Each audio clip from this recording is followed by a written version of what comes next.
All right, here we go. Stretch. Okay, here we go. Insert music. Boop-a-doo, boop-a-doo, boo, boo, boo. On the button. I'll go look at Epidemic and find something ridiculous. I don't know. We'll figure it out. All right, so I'm just gonna go. I'm gonna shut up and do like a 5 count in my head and then get started. Okay. Yeah. All right, here we go.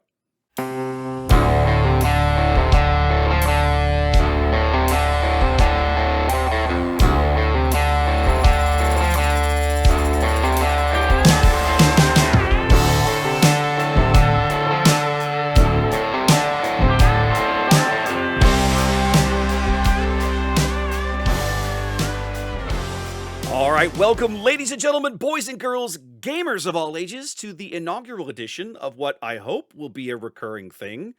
This is the On the Button podcast. My name is Wes. You might have seen me on Twitch or YouTube. I'm joined by some other people you might have seen or know from other events that I have done on my channel. Ian and Trey, how's it going, fellas? Going pretty good. That was a terrible intro, and so I'm done. Okay, see you guys. We tried. That's it. We're over. I apologize. Yeah, I'm doing fantastic today. Awesome. I'm ready to roll, baby. Awesome.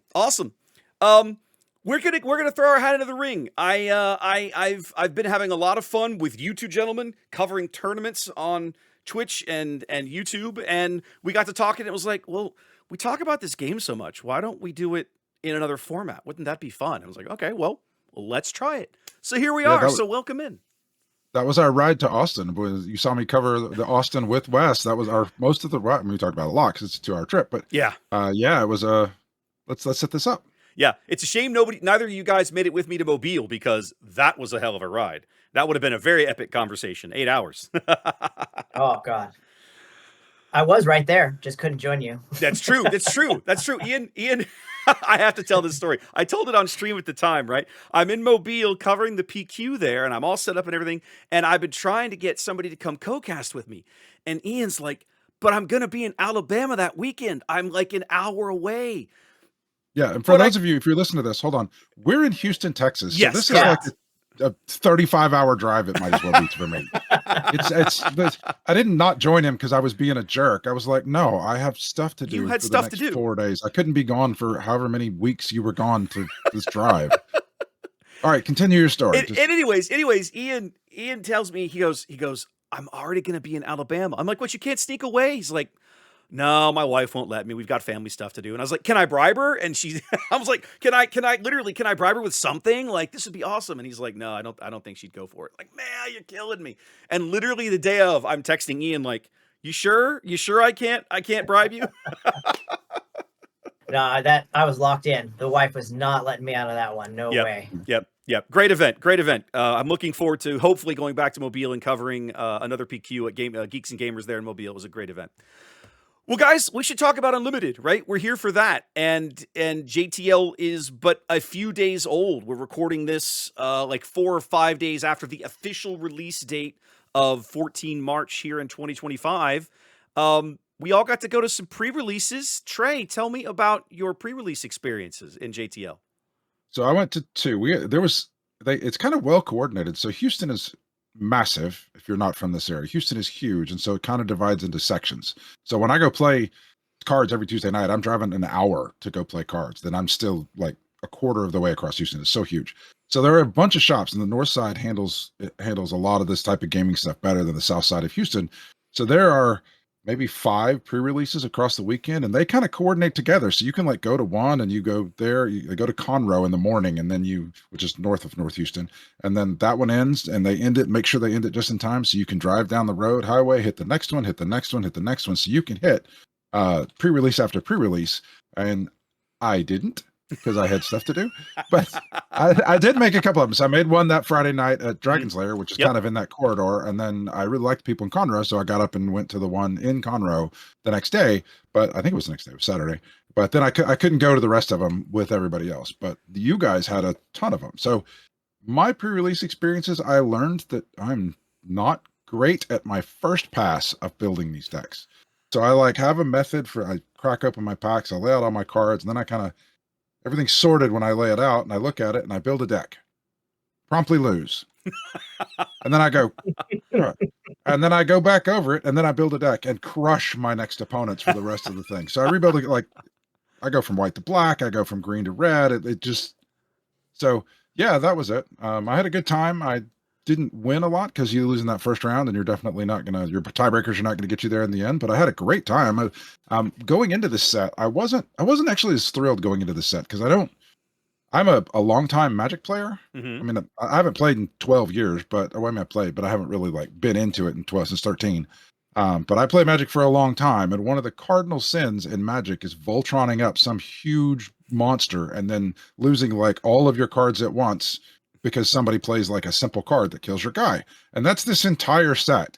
And so I wasn't really like super excited about the set going into it. I'm like, this is my game. I'll play it and I'll get all the cards and everything. But this is not, I'm not feeling a stirring in my gullet about this one. So having played it and played with the cards, I actually feel a lot better. I'm a lot more excited about this one. When we get to the part where we start talking about decks, like, oh, I'm having all these ideas now. So anyway, that was a lot more than just my pre-release experience. But being in the pre-release is what got me excited about this. I got to see all the cards. I got to Voltron some guys up. And the very first experience I had, just like this, I was totally reinforced. The first pre-release I went to, I built my first deck, the one that I lost. And then I sat down and I played a guy and I had nothing on turn 1. I had a dude on turn 2. And then on turn 3, like the 4 resource turn, the game should be well underway. I put a pilot on that guy and he immediately gets killed. So that was the very first thing that happened to me in Jump to Lightspeed was all of my preconceptions from Magic of you'd never Voltron up a guy, and then because he's going to immediately die, happened immediately. But then everything after that was pretty good. Yeah. All of your worst nightmares are about to come true. Okay. So who did you play in that first pre-release? What leader were you on? Did you apparently you God, swapped midway through? How did that go? Honestly, I think I played Von Reg in the first one, and that's what Okay. died immediately. But I don't remember exactly who I Okay. played. They all kind of blur together. I ended up, let's see, one of them I played Boba Fett. Okay. I played Wedge once, I but remember I've you slept playing since Wedge. then. I Yeah, remember you I've playing slept since Wedge. then, so I don't have Okay. much Okay. in Ian, the memory bank. Ian, what about you? What were your pre-releases? I saw you at least 2 of them, but I think you did more, didn't you, that weekend? I went to, I guess, 4. I've done 4 Wow. pre-releases. I did 2 at DL, I guess technically the Friday and the Tuesday. And then on the Saturday, where you could do the 3, I took the mid one off. So I did the early morning one at Quick Save. Okay. And then the night one at, and Tomball. And then I did the night one at Ages, and I skipped the cards and comics. Okay. So that I could take a nap and eat lunch and do laundry. I actually mowed my lawn too. Being an adult is so overrated sometimes. I know, right? You have the money to play all the games you didn't have the time for in high school, but you just don't have the time to do it with. None of the time. Exactly. Yeah, it sucks. It sucks.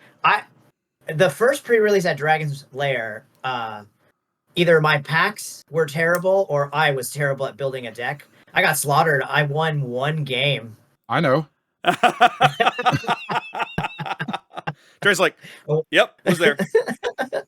I just really couldn't put anything together. I tried playing, I think Vader in that one. Okay. And all I kept thinking was, I have all these tokens that I want to exploit, but I don't have a single exploit card. And Jump to Lightspeed.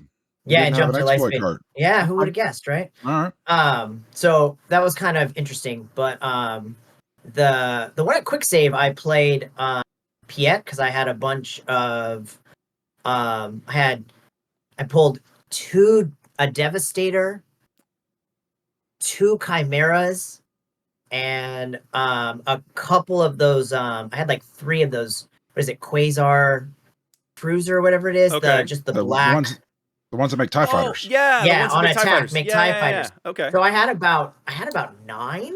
I mean, in a 30 card deck, I'd try Piet too if you've got that kind of pull. I had like a third of the deck. Okay. Got slaughtered my first game and then won the 2 middle games and then lost my last game. So I went 50-50 on that one. And then Aegis does a weird pre-release. Yes. He gives you a pre-release kit and a box. Since I had been playing so many of the pre-releases, I realized that Luke Green seemed to be by far the best pre-release deck. Luke is really Seemed good. to always be winning. Mhm. Who's undefeated? Luke Green versus Luke Green. Who's undefeated? Luke Green versus Luke Green. Mhm. So I just started pulling together a Luke Green deck, and because you get a box and a pre-release kit, I had 4 of shoot downs, 4 of those the squad hunters, the 2/1 sentinel ships. Oh yeah. Yeah, I the little- had 3 blue leaders, which is the ambush in space or the ground, 2 trench runs. So I just loaded it with fighters, ambush, sentinel, and got undefeated in that last one. But I mean, the shoot down card, if you can play 4 of those, that's turn 1, kill your ship, 2 damage to your base. Okay. The next turn, they take initiative. Okay. Next turn, play another ship, 3 damage to the ship, 2 damage to the base. So I've done absolutely nothing. The board's completely clear, and Yeah. I'm already 4 points ahead. because everybody's playing ships. Nobody went like, "Oh, I'm gonna in the ship set with the pilots. I'm gonna find all. I mean, I'm gonna attack the ground." In the pre-release of my first thing with it, because Yeah. that was Yeah. boring. My strategy, my end game strategy was to put Luke on a war juggernaut on the ground. Nice. Like it. I like it. I really love the ability. I mean, there's so much focus in this set, obviously, on space units and piloting space units. But I think to me, one of the biggest advantages of piloting characters is the ability to put them on ground vehicles as well. And we're going to see more of that going forward. Yeah. I'm doing that. Yeah. It's fun. Yep. You had a really good showing at Aegis, though. You went 4-0. Yeah. You were tied for the top. Yeah. And the prize at that event was a carbonite box. So technically, the prize was a carbonite box, a spark box, and a twilight box. Yes. Was technically first prize. Second prize got nothing.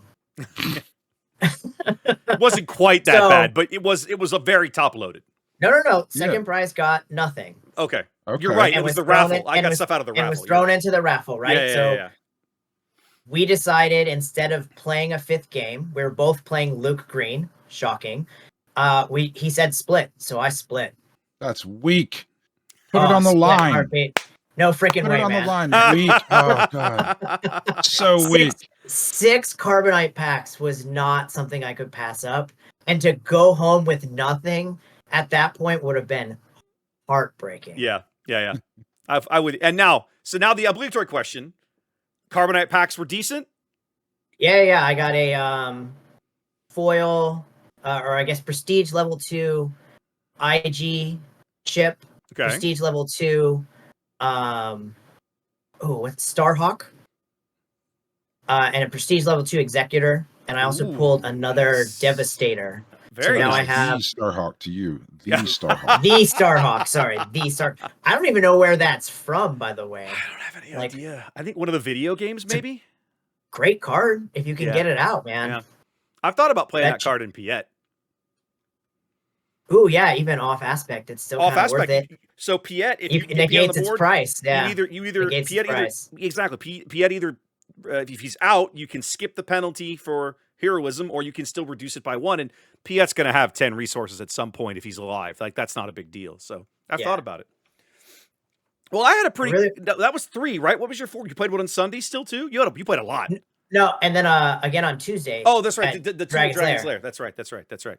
I only made 2 myself. I was at Friday night Dragon's Lair with you guys. I played Rose that night, and Not went bad. undefeated. One of the things that I love about Sealed, these pre-release events, right, is that you get the opportunity to get a sampling of what the format is going to feel like a little bit in draft, right? Not totally, because you're not drafting, but leaders, one of the things that I've come to appreciate about FFG, leaders that we look at and dismiss in Premier play can be really, really good in limited play. And I think Rose is in that category. I was shocked at how effective she was with some of the cards you can find in JTL. Yeah. The ability to take your blue leader. I played Rose Green, so I would take a blue leader, ambush out. He would take 2 damage and live, and then Rose would heal it away. And it was like, I destroyed your guy for free and literally didn't take damage. That feels pretty good, right? There was a lot to like about Rose. I was also at the Aegis pre-release. I pulled a bunch of stuff that was capable of building. Like, I had all the cards that everybody thought would make Poe really good. I had 3 black ones. I had 2 ejects.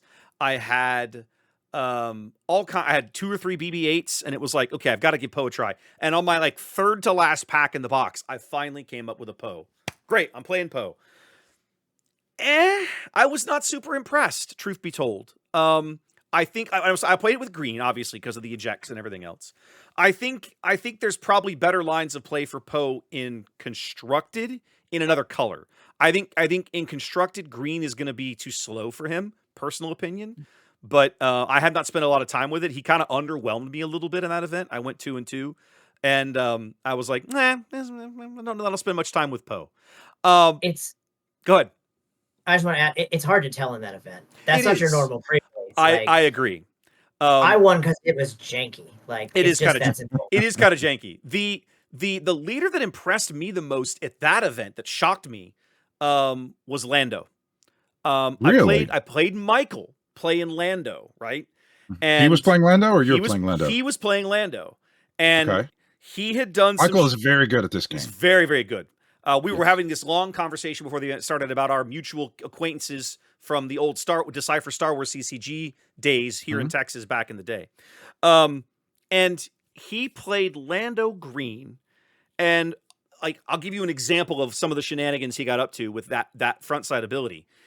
There's that 4-1 ambush fighter in green, right? I forget what it's called. Eager or something or other, right? The E-Wing. It's an E-Wing. Exactly. So he had a unit on the ground, so he would play it, tap Lando, shield it, ambush something, wipe it out, and still have a fighter on the board. That's awesome. And I was like, okay, so now I start to see some of the lines of play with Lando that are interesting. Now, is that going to translate to Premier? I don't think so. At least I think it's his 7 resource flip turn. Like, he better have a big impact. Now, in that game that we played, he did have a big impact. I think I had to throw like 4 units at him to get rid of him or something. It was ridiculous. Wes, I want to add. Yeah. I ran Michael over in 5 minutes with that blue built at Aegis, like ran him over. Lando is slow. Yeah, Lando is not exactly. Lando is slow, but my point was that was some interesting like lines of. I had never thought about doing that sort of thing with him. So even though I got my face smashed in, I learned something and had fun playing that game. But of course, that was pre-release weekend. We're past official release. JTL is here. What are you guys building? Ian, hold on. I want to go back. No? I got more stuff to say yet? about that. Oh, no, I'm not done. I have to cut that. Go. So one, I looked it up. The Starhawk. Yes. So I looked it up so I can eliminate everybody on what the Starhawk is. The Starhawk shows up in between Jedi and the sequels. It's actually shown in Star Wars Squadrons and in a bunch of books. Okay. It was a New Republic battleship. Okay, there you go. It's a video game. So, yeah, it's a video game thing and a book thing. Okay. So more pre-release stuff. So for those of you who don't know, I'm a dealer in this, and even though I'm on the naughty list at the moment, I still managed to get stuff, just not quite as cheaply. And I didn't know that I didn't normally have a big event, and I have a lot of people at my house, and we play a lot of cards, and it's super fun, and people drive from all over. I didn't know that I was getting pre-release kits until like I showed up to pick up my stuff, and there was like, and you want a bunch of pre-release kits? I was like, yeah, sure. But I didn't have time to promote an event or announce it or clear it with the people that need to be cleared with to have the people over. So as I've kind of picking my spots. But what I have been doing is I've been playing Twin Suns Limited. Okay. So you get a multiple of 4 people. Everybody gets 2 pre-release boxes, and they build a 50 cards singleton deck out of Twin Suns. I've done it twice now, and it is so much fun. I wanted to try it. As fun as Twin Suns is, yeah.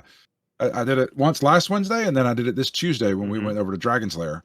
But it is building it's fun to just build out of a limited pool. And just like the Lando story that you told, you have to play with cards you wouldn't normally choose. Yep. And now your pool is limited. You're building with cards you normally choose. So like it just lots of really fun and crazy stuff happened. I did things like I played at one point I played a contracted Jump Master, which is a yellow-black ship in space that has Sentinel. And so I played that.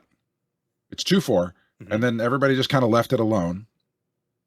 And then I played Bosk on it as a pilot, which gave him +2/+2, and then he deals like a damage and taps whatever he attacks. Correct. So one of the people at this table was like being super greedy and trying to squeeze every last piece of their card out. And they had one ship left, and they were going to flip Luke onto it, but nobody had anything they could do to stop that ship left. And so he was taking his time, and he was going to get there. And that was the last thing that was going to be put Luke on this big, huge, some sort of battleship, something, some red big ship. Anyway, so then I played Dogfight, and this giant, or this 4/6 deal 1 damage when it attacks. Exhausted him. Came in tapped. It was already exhausted, but I got to attack, and so like he totally missed his Luke flip turn because of that. Because and then the next turn I played the colorless card that says attack with 2 space units or whatever it is. I did that to win the game. So it was super fun. We've been through it twice now, and so I'm gonna look forward. If I get to do pre-release in the future, I may do just a Twin Suns event where everybody gets 2 packs and builds the decks out of that. I like it. I'm in. I love me some Twin Suns. I'm game. Yeah. That new mat is gorgeous. The new Twin Suns mat is insanely gorgeous. Pretty.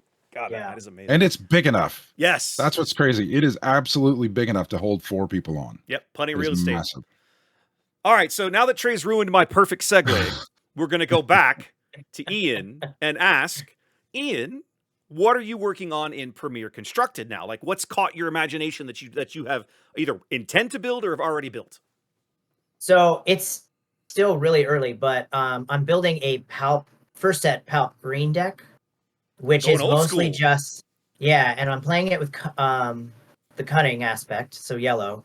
Okay. And basically it's centered around Traitorous, the new pirate that steals starfighters. Oh yeah.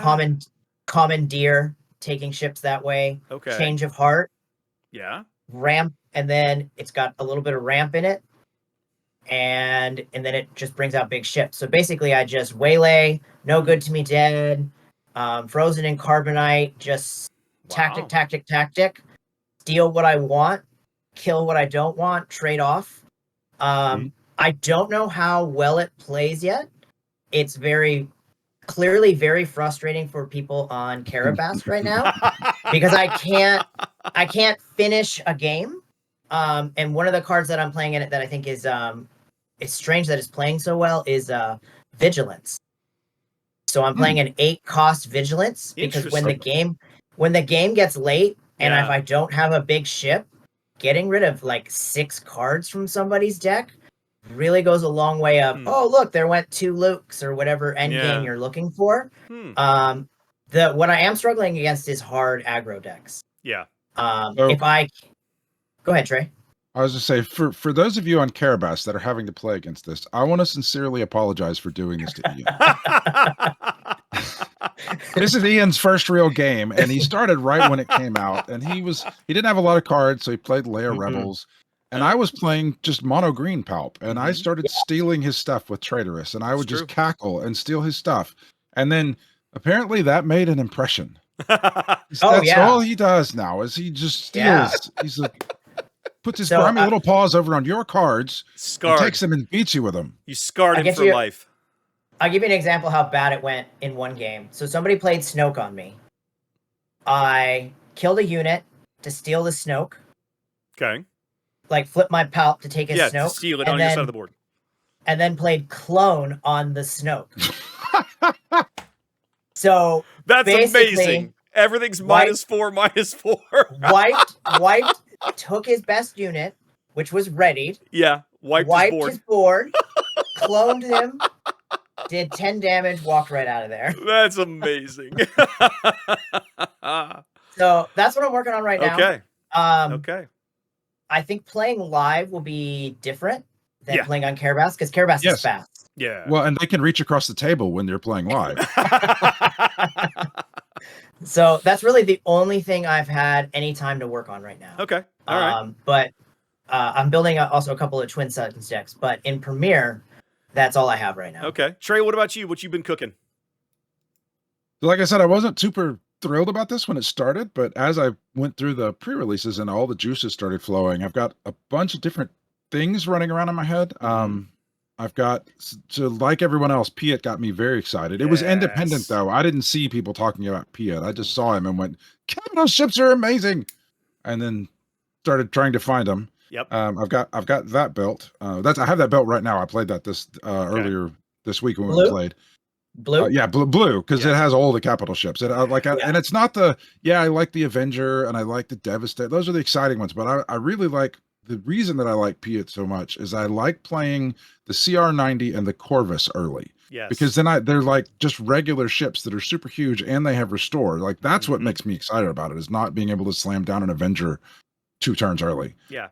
So that's the one that I enjoy playing. That I did okay with it. I got beat by Kazuto, Mhm. 2 out of 3, but it was my first pass at it, so we'll see. Yep. So I had that one built. I built the Veiled Shot on YouTube. Did a Han odd deck where every single card is a 1, a 3, a 5, a 7. Yep. I don't think they're 7s. So I played that. That one is super fun because it does silly things like you play Boshek and you're just drawing 2 cards. So you play Yeah. 2, you spend 2 to replace the card, you get another card, and one of your ships is bigger. Like it does really funny, silly things. And then like it's super fast, but it is kind of glass cannony because you're playing a bunch of 1-drops. Yeah. So if they can kill your first 3 or 4 1-drops, then it's kind of hard to come back. But I have that one built. One of the ones that I built, like I just built it immediately because I had to play with it. I got 15 swarm droids and I put that in with a wedge deck because I wanted to play a bunch. I wanted to throw down my turn 1 play to be throw down a swarm droid and immediately throw a pylon on it and be swinging for like a 4, I don't know, like a 3/4, or then play a swarm droid and make it bigger. That was actually a lot of fun. Okay. It wasn't particularly good. There are better wedge decks, but it was a lot when it worked. It was a whole lot of fun to just run somebody over with a bunch of swarm droids. Okay. Okay. So I could just go down a list. I want to try Phasma. Yeah. I've got Boba going on. I think Boba's really exciting, which I learned from the pre-releases. Yeah. How that 1 damage from Boba that actually is massive. Yes. Is there enough cards to make a Phasma deck? Well, So yeah, that's my curiosity. In our little show doc, that is the conventional wisdom. Are there enough first order cards to make Phasma? Yeah. I don't know. Don't do it. I was like, okay, well, I'm going to make this game prove to me that there aren't enough. I'm going to go throw them all in a deck and see what happens and see if I can make a 50 card deck. I have the same thing drawn up as well. I love when they spoiled Phasma. I went, that's a deck I'm going to build. I loved. Well, you love aggro decks. Well, I love aggro decks for starters. That's just my kind of natural way to play. But I also like in Destiny. One of the later versions of Phasma in that game was really good, and I loved playing her in that game. And I think this version of Phasma is really good. I feel like she's right on the cusp. Like she's probably maybe like a tier 2 kind of leader with the card pool she's got. If you look at the first order stuff, there's all these 1, 2, and 3 drops. Like you got a decent amount of variety down there. You've got green Phasma unit at 5. Kylo at 6. There might be something like there's one other unit in there, I think, and then finalizers at 11. And so there's these 2 like big gaps in the curve, which is 4 for sure, and then like the 7, 8, 9 kind of range. And I feel like Phasma has possibilities, but like Trey, I'm not sure she's there. I'm going to build it anyway. I think Phasma ECL has some really, really fascinating lines where you can ambush out either unit Phasma. You play her, you buff a unit, you attack with her, you buff a different unit, or you can like ECL with Kylo has always been really good. So yeah, I'm definitely going to give that one a shot. That's a showcase I want to pick up because I mean, remember JTL is now the foundation for the second like full year of the game. We're going to be playing these leaders for the next 2 years. I think Phasma is going to be good at some point in that line. Yeah, it's one of the reasons I found her. She's one of those leaders that only gets better. Like every set will have like first order card, and then Phasma's just a little bit better. So exactly that last moment when she's legal and premiere is going to be all of the cards. Yep, I agree. I'm looking forward to that day because I think I like her. Plus the showcase art on Phasma is just gorgeous. That's one of the better looking showcases in the set in my mind. That's not a high bar. No, it's not. There's some pretty rowdy showcases in this set. There's some downright offensive ones. Like there's people in whiteface. The Luke is the worst offender in my mind. Like for such an iconic character to be done that dirty just feels really bad. Mine's Chubby Vader. I can't get over Chubby You Baby. can't get The over angle Chubby- they put it at, I can't. It's so. I like I just that look Vader. at it and I Who, love that it. who is Vader had- approving this art? I, This is a company that's making money off this, and there is an art director. Who Well- put I make some proxy cards on my own, so I know about commissioning art. Who put this call out for art and then took it back and said, "Oh, this is good enough. Let's put it on one of our Luke Skywalker in Star Wars. This is our premier card of the set. One of them. what's That's inter- But what's how do you interesting- do that though? Because of likeness rights, right? He can't look like Yeah, you can. Mark Hamill. No. Maybe. They have the Lucasfilm has the rights to likenesses for art for these guys. I guarantee it. Because But even if they didn't, as long as it just looked like a human being. yeah, there's some. So it's interesting, right? The art has been, I feel like, has been kind of steadily improving the last few sets. But there are definitely a few in this set that you kind of look at a little head scratcher, like, are you sure about that?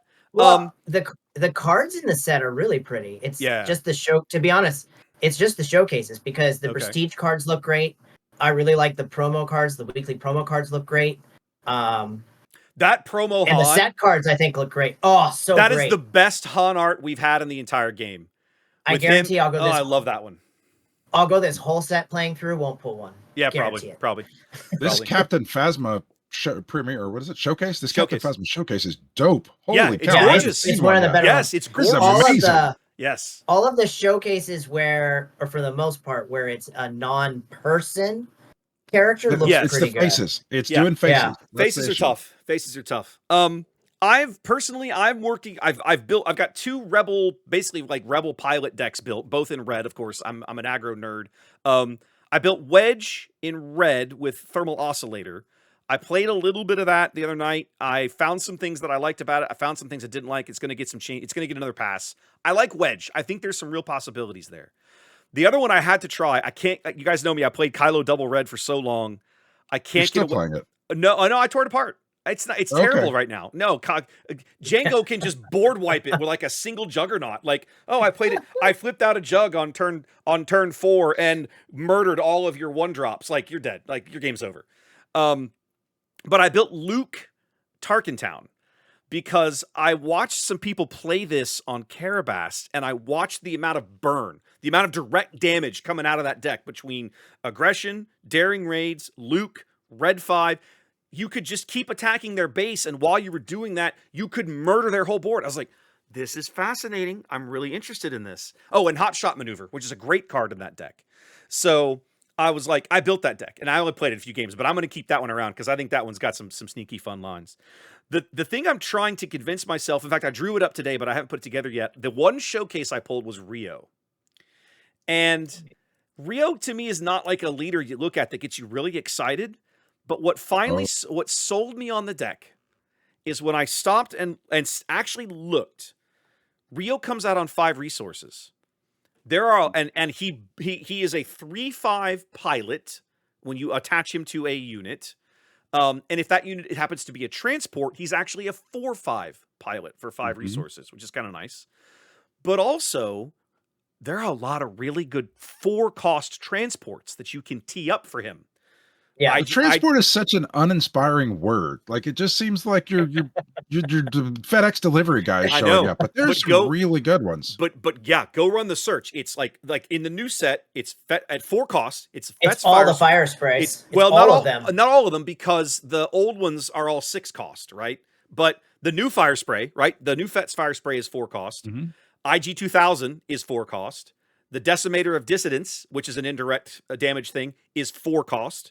The Hunting Aggressor is 4 cost. And all of these other cards around that framework deal with indirect damage. And so I was like, I'm going to build red-yellow indirect damage on based around Rio. It's probably going to be a pile of jank. I don't care. I'm going to build it and try it because I think it looks like fun.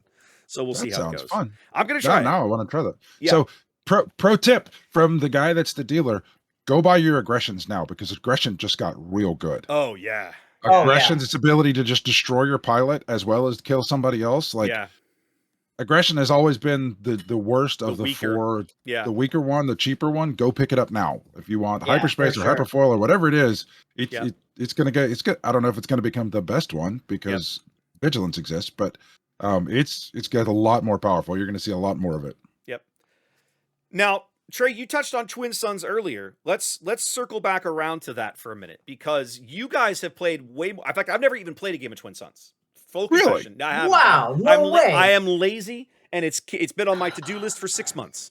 So let's catch me up here. What you guys have done a little bit of Twin Suns. I think even in the new set. Yes, I know Trey has. You haven't yet. Well, I've done it with the sealed limited. stuff. I haven't done Right, a right. full Twin Suns event. Right. Oh. Or I haven't done a full Twin Suns split game. Okay. So very first thing I did when I got my cards, or my first set of JTL cards, was update my Twin Suns Grand Inquisitor Krennic deck. Like Ooh. immediately. Went to 80 cards, put the new things in I thought would work. Double Call it a Imperial. day. Double Imperial. Now you're speaking my language. As an unrepentant Imperial, you're speaking my language. I'm excited. So Trey, talk to me about what out of the new set you hit on Twin Suns a little bit earlier. So talk to me more about like what appeals to you out of this new set with Twin Suns. I mean, we're now finally getting full Twin Suns, right? We're not getting the 50 card kind of proto version. We're now getting the full 80 card, full experience the way it was intended, quote unquote. Right. Talk to me about what you think what's gonna be awesome in Twin Suns now that JTL is here. Well, so first I want to talk about Twin Suns as the format. So Twin Sure. Suns itself is just a different vibe than playing Premier. So I feel like I need to have a second night where I play Twin Suns because where we play our weekly at Dragon's Lair, we like to play. There's like a core group who enjoys Twin Suns, so we'll cycle, but we'll do a draft 1 week, and then we'll have open play, and then we'll do a tournament, and then we'll have a Twin Suns night, and then we'll start doing it all over again. And when we might have 15 or 20 people for like the tournament or some of the draft or something, it drops a lot for Twin Suns because it's such a different vibe. Right. There's this you and me sitting across from each other, just slugging on each other and trying to see who's the best versus leaning back in the chair, playing a little politics where you go, oh, his unit over there, that unit, if I do this, you can kill him with that. And look, I ran him into that. And like, it's a totally different vibe of just sitting around the table, a beverage of your choice, politicking, having the games are longer time wise. They're not longer turn wise, but they're longer time wise. Yeah. So I actually really want to have like just a second night where I play Twin Suns so that we can get away from scaring people off a quarter of the time while we play Twin Suns at Dragon's Lair. So for the first year there just weren't enough cards to make the full 80 card deck. And I guess maybe to get a little more into that, Twin Suns is the 4-player multiplayer variant that is the Commander competitor for if you played Magic Commander, Magic EDH. Mm-hmm. That's what this is. It's a 4-player game. It's one person's going to win. It addresses a lot of the things about Commander that kind of suck. Like in Commander and Magic, if you lose immediately, you're just sit there and wait until the game is over. And in this game, the first person dies, the game is just about over. So they get a lot more games in, you go a lot quicker. Yeah. You finish the phase and then that's it. Yeah. Yeah. And then you just start and go again. So you just keeps people engaged. Anyway, there's some other rules like that. So for the first year, it's a singleton format. For the first year, it was 50 cards because there weren't enough. It was supposed to be 80, 80 cards singleton, but there just weren't enough cards to do 80 and have any sort of cohesiveness. So they said, all right, for the first year, it's just going to be 50 cards. Going into the fourth set, when we start the second year, we'll do it. Now going forward, it'll be 80 cards. So we've been playing the crappy short shifted 50 card version of this for a while. And now I'm really looking forward to get into it. So the biggest card that I'm looking forward to playing with is Data Vault. Data Vault is a green base with 33 health that says your deck size is 10 cards bigger. Okay. So it's an above 30 health base. And when you're going from 80 to 90 cards, like when I was building 50 card decks with a much smaller card pool, I would build like a 65 card deck and then be like, I like all these cards, I want to play them, and eventually get it down to like 57 cards. And then I just feel like, you know what, screw it. I'm playing 57 cards. I might win anyway. And it kind of works. It's just, and so when you're looking at 80 cards, 10 additional cards is a much lower percentage of cards than then 10 cards is to 50 cards. But the biggest thing is that there's two ways to measure bases and damage. So either you count up the damage that's on the base. So you're playing Tarkin Town and I'm playing some random 30-point base, and you have 15 damage on your base and I have 15 damage on my base, so we're tied, versus how much health is left on the base. So if that same scenario, you have 10 health left on your base and I have 15 health left on my base. And so there are very specific rules for who wins the game in Twin Suns. So if we get to that scenario in Twin Suns and we both have 15 damage on our base, I win because the rules say the person who has the most health remaining on their base wins the game. Right. Yeah.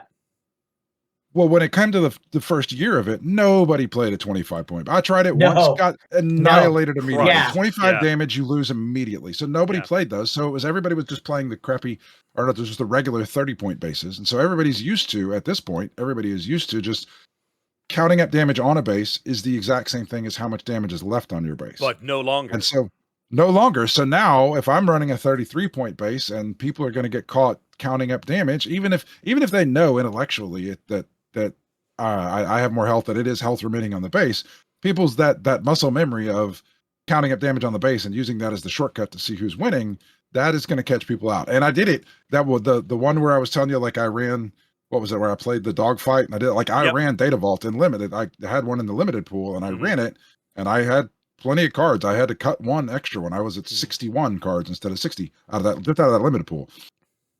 And so, yeah, it came into play. Like I ended up winning the game because I had 3 extra health.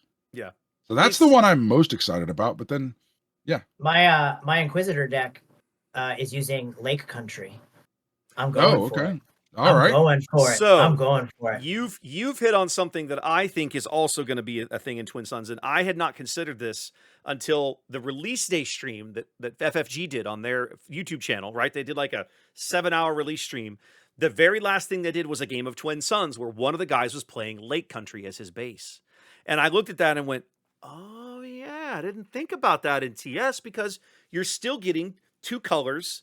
Well, you're still getting 3 colors, right? You're getting, color, and either villainy or heroism, whatever that is. Mm-hmm. That's in the current card pool. That's still, you can come up with 80 cards and only 2 colors, no problem. So super easy. Yeah. So Lake Country, I think in Twin Suns doesn't really cost you a whole lot if you decide you want to go that route. Yeah. And then mine with the Data Vault, it's 1 health less, but you get the third. Everybody still get the third color if you want it. You get or the 4th color. No, fourth color. Yeah, third color. Yeah. Yeah, third color. Yeah, you get the extra color. Right. There's a lot to like about both of those. I think that's going to be interesting. I love it. Yeah. Great way to play the game because you can lose but still win, I guess is the way to say it. Like, I don't know. I've seen people go completely off tilt where they can completely win the game, but you just are hitting them with so much, like, I don't know, little damage here that they're like, I'm going to kill you. And then it's like the total wrong answer sometimes is to take somebody's base out, because then everybody's just counting in their head, how do I get lower? Yeah. So it's a lot of fun. Games change really fast. People can get pretty angry. Fun. Fun. I don't really get angry, but I have long-term plans. Trey just gets even. Trey just gets even. My plans go beyond just the game that we're in, because like I have in my head, like if you play games a lot, you know what you think the right play is. Like it makes, even if I'm putting myself in your shoes, not the right play for me, but the right play for you is to do this. And so if like somebody makes what seems to me to be the wrong, like a grossly wrong play that somehow doesn't benefit me, then it becomes, I have to punish them, even at the expense of losing this game, because I have to establish my reputation that if you do dumb things to me, I'm just going to spend the rest of the time going after you. I don't care about winning the game anymore. I'm just going to make sure you don't win the game. Case in point right there. He's really a teddy bear, folks. He really is. I love when you can tell when Trey gets upset because he just scoops his cards up. I'm scooping. I'm done with this deck. It's trash. I'm actually really looking forward to trying this format, and I'm kind of kicking myself that I've waited this long, because even today, 25 years after it went out of print, my favorite collectible trading card game remains the Babylon 5 game that Precedence made between 1997 or 96 or whatever it was in 2001. And that game played best at 4 players and was totally about politics. The only way you could win was by either making deals, outright lying, backstabbing people. Like, that was a routine part of the game. You knew exactly what you were getting into when you sat down with experienced players. And the trick, the way you worked through it was to go into it looking for the double cross, right? And having a plan of how you were going to adapt to it when it inevitably came. Curse your sudden but inevitable betrayal, but here's my counterstroke, Exactly. Right. So, yeah. I look forward to it. It's going to be a good time. Yeah. We'll have to do that on stream. We're gonna the We three do. of us will have No. to get together and We will. We'll grab a grab fourth Jason. person.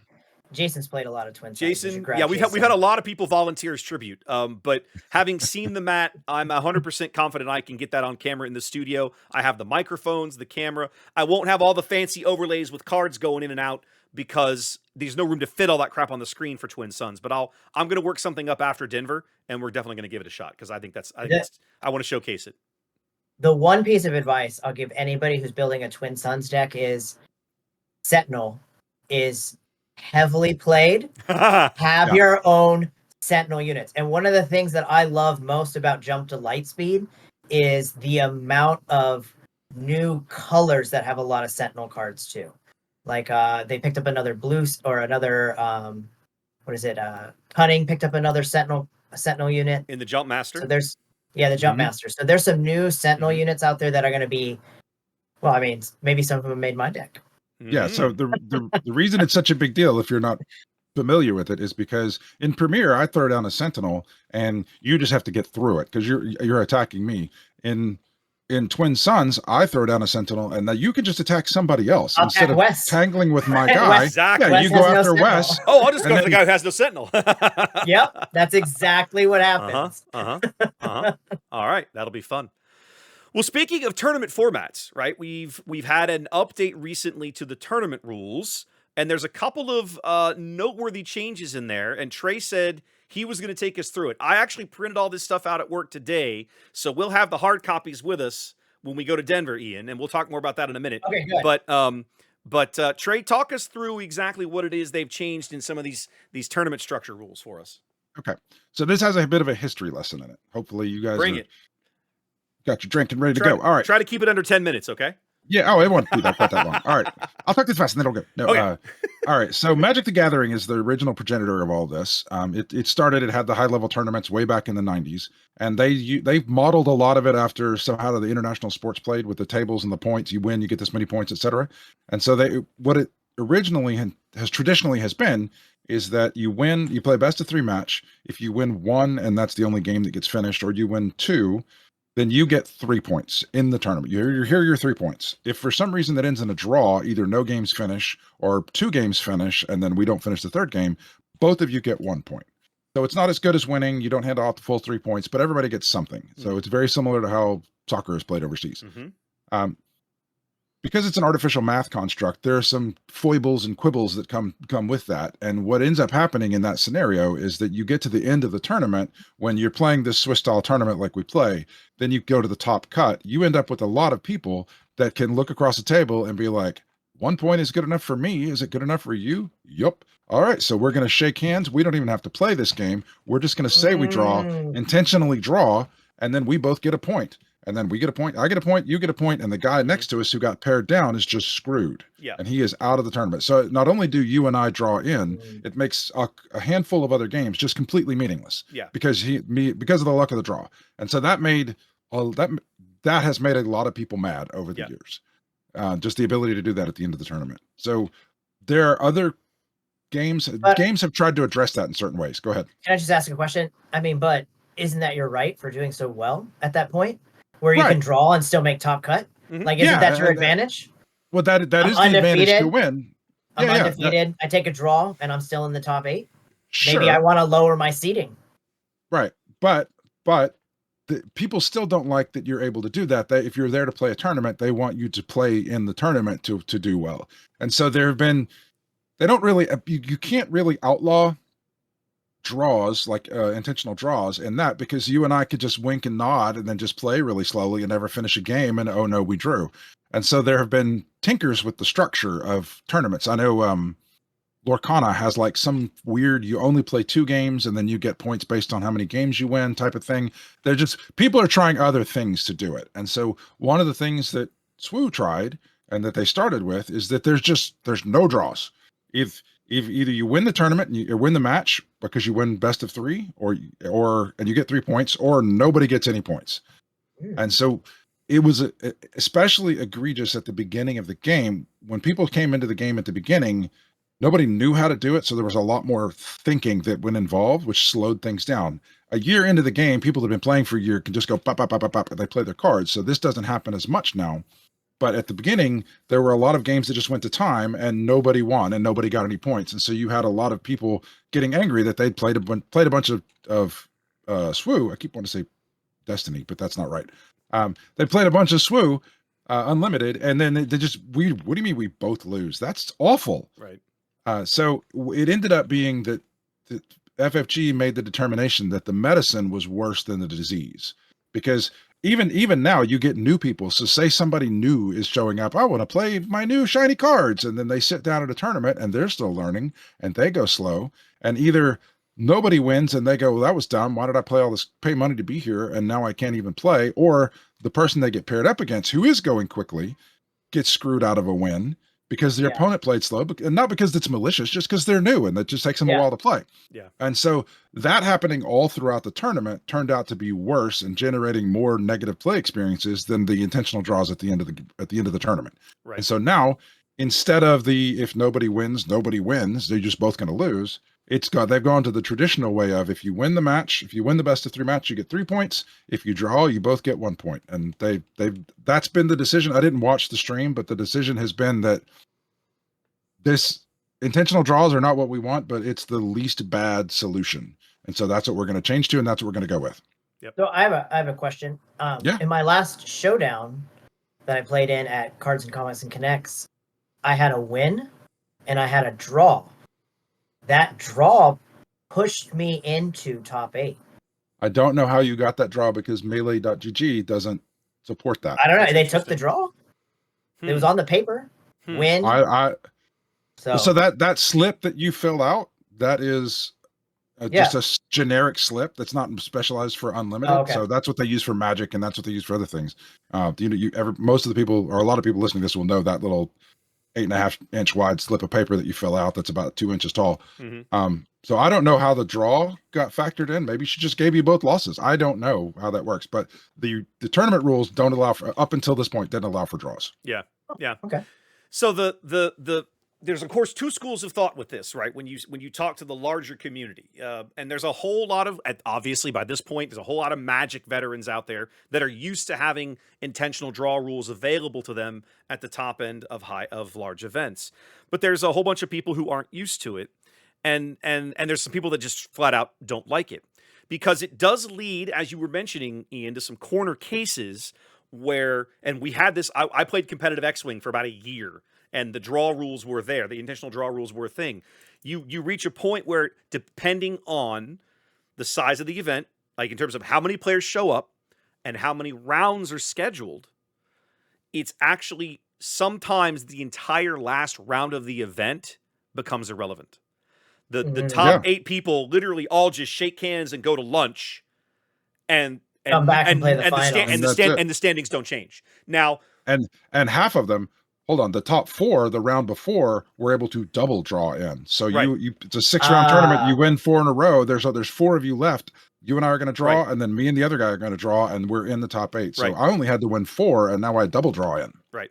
Now, there is the counter argument to that is, okay, well, if that's a thing, if that is occurring, your event has too many rounds in it. And reality, I think that's probably correct. So I think, in my mind, the best way for FFG to deal with this is to be very deliberate about where they set those break points for this many number of players is this many rounds, and this many number of players is this round, and to try and minimize the impact of the ID rules. Now, it's the Wild West at the moment, right? We haven't seen this in a Star Wars Unlimited event yet. We're going to soon. And my suspicion is, if things go south and it comes, if one or more of these big events over the next few months leaves a sour taste in people's mouths, we'll see some other kind of change. Because I will say, go ahead. FFG, at least look, I'm new to card games. This is my first one. So, especially in a tournament-based format, I would say they've been pretty quick to act on fixing things, in my opinion, so far. Like in set 1, set 2, Boba was kind of a problem in both of those things, and they fixed the Boba problem, in my opinion. They've made no adjustments in this last meta because there was no adjustments needed, in my opinion. Some people were winning with random, weird, janky stuff. Mm-hmm. I understand that, like, the top half was Sabine and Han, but I think they've been pretty quick to act on making changes. So I think if the community doesn't respond well to this, I think that FFG will make a change. That's my feelings as well. And if nothing else, what I like most about this is it signals that they're willing to change. Right, that alone is a good sign. Yeah. Professionally, what I do for a living, when you find people who are so fixated on the process or my way must be correct, everything must bend to my way regardless of reality, that never ends well. So their willingness to take a step back and say, okay, people are not a fan of this and we think there's room to try something, let's change it and give it 5 months, 6 months, whatever, and see where it's at. And if we need to change again, if we need to course correct later, we've already proven that we can and we will. So we're not afraid to revisit this in the future, I hope. I find it to be just a really interesting game theory problem. It is 100%. Just how do you solve this? So I just noodle in the back of my mind about like, well, do you make draw points different than regular match points? Or I don't know. I don't know. I hope I play well enough in a tournament where that's an option for me. I would love to be like, hey man, let's just draw. Let's go into the finals and call it a day. Like, let's go get some Whataburger and call it a Swiss round. Let's go. You keep dreaming, Ian. You'll get there one day. Hey, I won my first event, that pre-release. That's right. That's right. Awesome, dude. That's right. He's crushing it lately. I'm getting there. So, of course, now new tournament rules are out, and the first big wave of tournaments in JTL is about to land, right? We're recording this. It's the 19th of March. In 10 days, we will have not only our first sector qualifier period in Milan, Italy. That will be the first sector qualifier ever held for the game. But also that same weekend here in the States, we're going to have a big event in Atlanta put on by the Bothan Network guys, the Battle in Beattle. I actually have a ticket for this event that I'm not going to get to use. I should probably get my money back or something. But huge shout out to the Bothan Network guys, to Frank and Courtney and all the other organizers who are putting on that event in Atlanta. I think I'm confident it's going to be a great event, but it's going to be the first big stateside tournament for JTL. And then Europe's going to have one quite literally the same day. And so you and I, Ian, the following weekend are going to be in Denver doing live streaming of Swiss rounds for the first sector qualifier in North America, which will be at the Colorado Convention Center on the 5th and 6th of April. And we're going to have, hopefully, a whole bunch to talk about after seeing those tournament results come in the weekend before. Yeah. Oh, I hope so. Yeah. See what's possibly going to end up the meta. Yeah. So what's going to end up top ducks. So now I think you if you listen to the prevailing wisdom amongst all the high end content creators in the metaverse, right? Django's not going anywhere, right? Django Tarketown's not going anywhere. Han won out of Spark Rebellion, probably not going anywhere. Sabine maybe taking a little step back, but probably not going too far. So one of the things that I find interesting about this set, I think there are other decks that are going to be as fast as Sabine. I agree. And that's what I like about, because if you want to play aggro, you play Sabine. There are other aggro decks. They're just not quite as good as Sabine. Mm-hmm. I feel like there are other leaders now that might be as good as Sabine. All right, continue. Well, I was going to say, so I've heard some chatter. I'm finding now, Ian, you've played some Quinlan in set 3. I have not, but I'm going to go pick up Quinlan now because I think there's finally a nice solid core of yellow hero hand disruption mechanics that I think Quinlan can really take advantage of to mess up a lot of different decks in this format. I want to know, and Ian, we'll start with you. Pick a leader that you think is not like, it's not like in everybody's at the forefront of their brains, but somebody that you personally think is going to make a splash. Doesn't have to be a big splash, but a splash. Doesn't have to be a new leader. Could be an old leader you think has got some new toys that's going to come up a little in the world. I think new leader wise, I think a lot of people are going to lean Piet. Yes, 100%. I think a lot of people are going to try a bunch of different Piet decks. I expect to see a bunch of different Piet decks throughout these next tournaments. Yep. And somebody will land on one that's pretty crazy and plays well, I think, in my opinion. Old leader wise, I think it's just going to be Han again. I really think that this metaverse is going to have Han benched at the end. I think that Tech DJ combo is still too hard, too strong. And just what Han does overall. It's very harsh on certain decks and in certain matchups. And I remember very clearly watching a PQ, this was probably back in February, watching a guy get smacked with that in back-to-back turns. So that literally the round before he's going to have enough resources to deploy his leader, his resources gone. Okay, great. I'm one turn delayed. Oh, bam, I stole it again before your leader. So 2 times in a row, he was denied the ability to deploy his leader by a combo that some would argue is the single worst play experience in all of Star Wars Unlimited. Pretty rough. I mean, I've played against Trey's gotten it off 3 times against me in a game one time, and it was ridiculous. Yeah, and I wanted to throw my cards. Exactly. At him. You want to just strangle them at that point, right? Because it's that unpleasant. Yeah, I was playing Quinlan, and like you said, I just couldn't get him out. Like it's like, oh, I have enough. No. Oh, I have enough. No. Oh, I have enough. No. And it just was. Yeah. You get run over by it. Things bounce. You bouncing things. Just Yeah. I just don't think he's taken any step back, and I just don't expect him to change in the meta. To be honest. Yeah. Trey, what about you? What's your dark horse candidates for older and or new leaders that aren't really on people's radars right now? So I don't know anything that's gonna. I don't have any predictions for something that's gonna take over. No, take over. Just something that you think people are gonna try. Some of the things that I think people are gonna try. Okay. So I have a handful of them. I was looking at them while you were talking. So I think Leia's gonna get a try. I think the speed of Leia. There's a lot of new rebels that are good. Yep. It's not playing great again, to be honest. You know me, I always try to make Leia work. You love Leia. The strategy behind Leia is known. Kill the units. Kill the units. Yeah. Trade off units. If you're trading off units, Leia's garbage. So as long as you understand that strategy, Leia's garbage, to be honest. It's not playing well. I'm trying it on Karabast a million different ways, and I just can't get consistent wins. Okay. What else, Trey? All right, so I'm gonna people are gonna try Hera because there's a bunch of new specters. Yes, I'm on that boat. I'm on that train, 100%.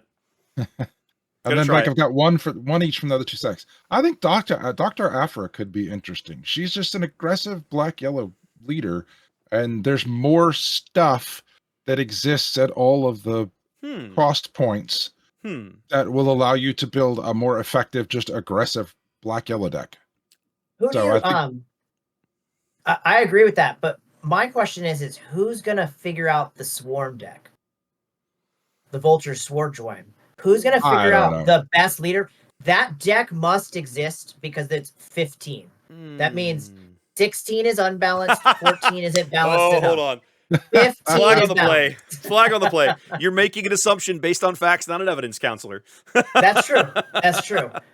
Somebody's gonna figure it out. I think somebody can. I truthfully hope so. The thing that I both love and loathe about that deck is that I feel like it completely hinges around getting that new invisible hand unit out of this most recent set onto the board, right? Because that's the one that lets you just like literally swarm with every time he attacks you, put a droid out. Every time he attacks you, put a droid out. So like I feel like maybe there's a way to do it, but I don't know. I might mess with it, but man, that's not going to be an easy deck to build. I really hope somebody figures it out because I want to play it. It looks fun, but I think that it's not going to be a good deck, but I like the idea. One of the things that I've thought about as a way to use the swarm is to the event where you just flip over all of your, it's like a 15 or whatever. Endless Legion. Flip everything. Yes, Endless Legions. You throw an Endless Legion out there and you get 7 or 8 of these things on the board all at once. And then you would just attack with them all to win the game. I played somebody who was playing Piet, and they played Endless Legions on me and brought out just this armada of ships Star Destroyers and ground units, ATST Walker, just all this stuff came pouring out. It was beautiful. I love it. I got demolished immediately. I'm not gonna lie. I know generally most people are pretty high on Piet Blue, but I'm probably gonna give Piet Green a go because I think there might be something there. I'm interested to try double green Piet. I'm interested to try it. If it sucks, I'm not going to be surprised, but I'm still going to try it at least once or twice. All right. So maybe Piet and the invisible hand with all the droids. Ooh, I hadn't thought about Play that. him at 4. Play him at 4, yeah.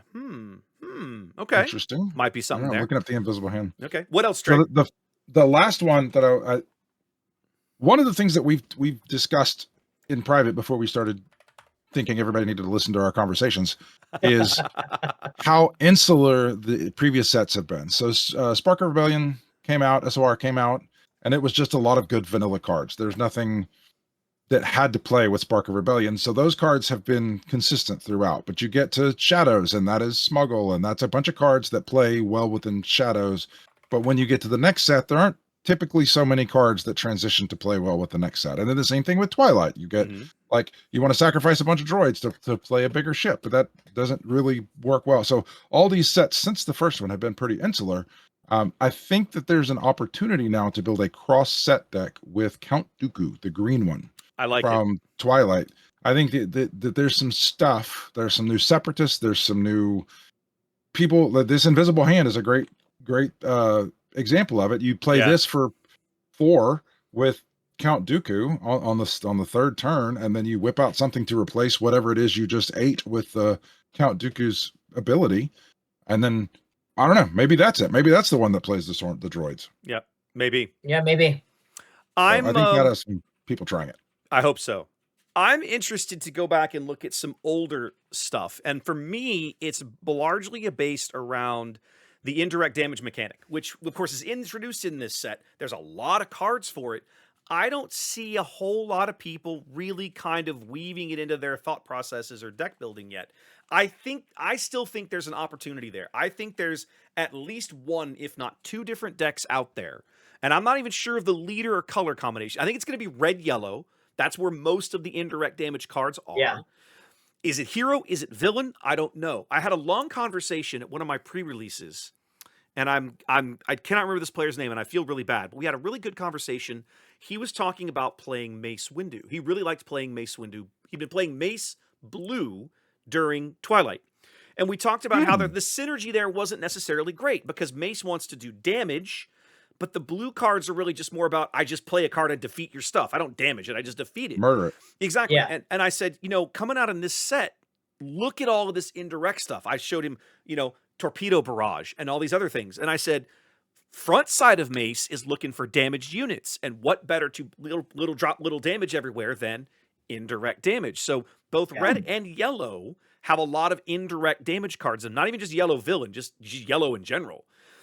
And in the same vein, I almost could see Vader kind of being like old school OG red-black Vader also possibly showing up in an indirect kind of deck where he can lay out some indirect damage and then ping you to death, or on his flip side, he's played some indirect and then he murders you with it. Like, I think I have not stopped to look at this and start trying to gel cards together, but I really feel like that there's something there for someone to explore, and I'm not going to be surprised. Ian, I cannot wait to get to Denver because that's going to be the first event here in the States where they're going to do that thing where the top 64 players, the top placing player in each leader is going to get a showcase of that leader.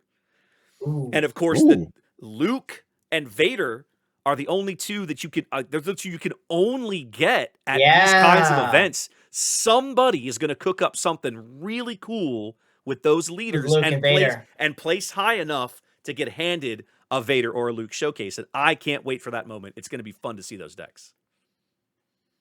Yeah. I think Vader indirect is a really great idea. I think it's interesting. I like that a lot. I haven't spent any time with it, but I want to try it because I think indirect right now is a huge mechanic in this set that has not been explored very well. And in Destiny, right, this was a thing that they introduced.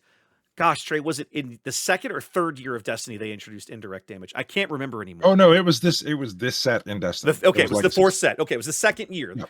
And at first, indirect damage, everybody was like, okay, whatever. But by about the time the 6th set rolled around, towards the end of the 2nd year of the game, indirect was huge. It was everywhere. There were almost entire decks built around it. It was a significant portion of the meta. It started off small, but as they added more and more and more support for it, it got really big, and it introduced some really interesting dilemmas and math problems for your opponents to solve about where can I place this damage to keep myself in the game, right? Because I have to now make difficult choices about what I'm playing in my deck and all these kinds of things. Anyway, I look forward to seeing where indirect goes because I think there's a lot to be explored still there. So I have a strange question because you guys always make a comparison to Destiny with this game. My question is when are we going to be out of like what I'll call the tutorial phase of Star Wars Unlimited? Because we keep getting new keywords. So when am I going to get a set of cards that has like smuggle, more smuggle cards, more exploit cards? Like when am I going to get a rounded set? you probably don't want my answer to that because it's incredibly It negative. doesn't exist, does It's it? No, it doesn't incredibly negative. Well, yeah, this is before Wes gets his soapbox out.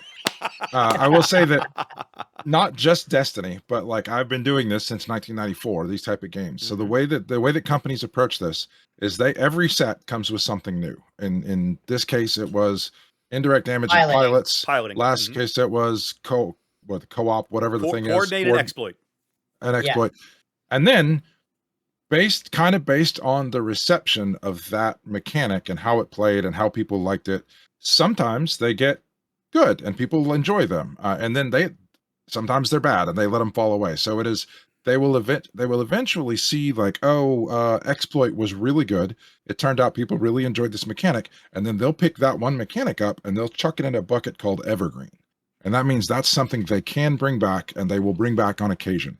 But a lot of them, you're just never going to see them again because they didn't do what they necessarily wanted. That makes me kind of bummed because how am I ever going to know if like smuggle's a good mechanic? Like there's not enough smuggle cards to know if it's a good mechanic. Thank you. That's my problem with it, right? Is that, well, and also in a game like this, you have entire leaders like Lando and Hondo from set 2 built around the smuggle mechanic, and they have been given nothing new in nearly a year. And that feels terrible. Not because they're bad leaders, but because they're based around a mechanic that's only in the one set. So they're like a one and done sort of thing. That feels terrible. Yeah, I was just wondering if we're ever get like that rounded set. Well, some of them will get chucked into the evergreen bucket. I hope so. Who knows? Maybe smuggle will go into the evergreen bucket. But then on the other hand, this is 200 cards, 100 and something cards that come out three times a year. Sometimes they're just sometimes they're just not going to work and nobody's going to play them. 2, sometimes they're going to work for a little while and then people will stop playing them. That's what new cards are for. Okay, so topic for next time. I'm going to leave this on the table and we'll make a show note. We'll talk about this next time.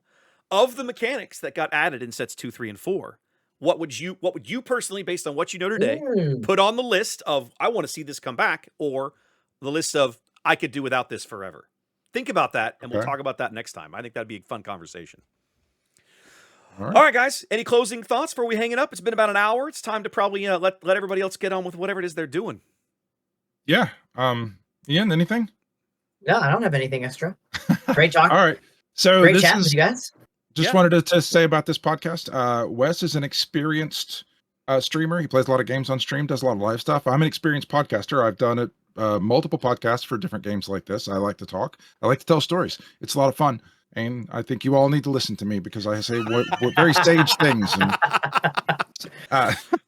what I can't wait is until when we finally play like a Twin Sons game together. Yeah. And afterwards, whether Trey wins or loses, he'll tell me exactly what I did wrong. But you like that? Like I can see everybody does wrong. It's made me so much better as a player overall. You know what? But and at I didn't times, get one it's irritating. Pack. I didn't get one Carbonite pack despite being your Yoda. Aww. That's so sweet. So anyway, so as far as podcasts go, we have some experience. We know how to do some of this stuff. This was our first. This is the rough draft. This is the rubbish bin one that people are going to see. This is the rough draft. We have a lot of stuff coming. I like the idea. Some of the other, I listen to a lot of podcasts in general. I like when people play games, trivia games. Somebody comes up and asks questions. That would be a fun segment to do. Yeah. I'm sure at some point this will get expensive and we won't just do it on Discord. So we'll have some sort of Patreon for people to help us with the expenses if they really like this. I don't know, but there'll be a lot more stuff coming. We'll get our acts together and and since this is going to go up on YouTube, I would say if you got something you liked, something you didn't like, a suggestion for next time, leave us a comment, right? Go, Trey. Go ahead, Go. finish. No, Oh, I was this is gonna one of the things from my other podcast that I've learned. Mhm. If this is wherever you listen to this on, I'm sure it's going to be on YouTube. It'll be on Apple Podcasts. It'll be on Yep. whatever you people that with those other phones do. The 5-star reviews that people, oh God, I find it so annoying. But I found one podcast that I think is really entertaining. That the way they do it, they beg for 5-star reviews, just like I'm begging for 5-star reviews right now, because that's all that matters. You can say Really? anything you want in the text of why you're giving it a 5-star review. But You it can say literally doesn't anything matter. you want. Doesn't matter. Just So give it like 5 leave, stars. give us a 5-star review and leave something insane in the text. I don't know, whatever it is. I'm giving this a 5-star review in the hopes that they'll go away and never do another one. I'm giving this a 5-star review because Ian looks like Palpatine. I don't know, whatever. I'm giving this 5-star review for any reason whatsoever, or just make something up and say something silly. And then I don't know, maybe we could have a contest to see who has the best comment. I'm Yeah, okay. for sure. I think That that'd be sounds great. fun. I think that'd I be love fun. that. I love the idea. Awesome. All right, guys. Well, listen, if you hung out with us the whole way, thanks for being here. Appreciate it. Come find us somewhere and one of the various methodologies that you're listening. Let us know what you think. And otherwise, we'll see you whenever the next one is. Should be in a couple of weeks, I would think. Yeah? Yeah, should be pretty Yeah. soon. I think 2 we're gonna do weeks. that every couple weeks. I Yeah. think we're gonna do this bi-weekly for a spell, and we'll see how it goes. All right. All right, guys. We'll catch you later. Y'all have a good one. Peace.